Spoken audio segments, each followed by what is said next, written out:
Hey guys, what's going on, and welcome to my tutorial. So in this tutorial we're going to take a look at how to add fonts to Photoshop, and this is actually very easy.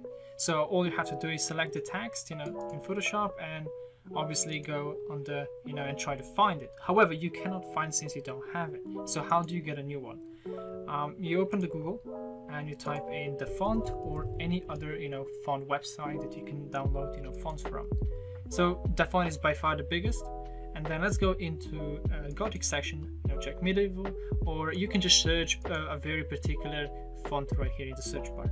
So let's say I like this one, ancient, this one, and I'm going to download it. So you just download the zip file, and then once you have that, you open the zip file, and then you open this TTF file, or the one that has like a folder, then an A in the bottom left corner. So you open this up, you click on it, and you click install. So this is going to take a minute, and let's say so it's called ancient.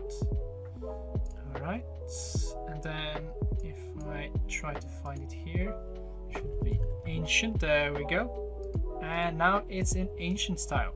Oh, by the way, it updates automatically, so you don't have to close down the program and reopen it. Also, it works in any text editor. So once you download a font, it will work for any text editor, for any graphics material editor, anything pretty much there is on Windows 10. That's as far as Windows 10 is concerned, but I know for a fact it also works on Linux, but I'm not sure about Mac. So I hope this answered your question and your problem, and I hope I'll see you in the next video.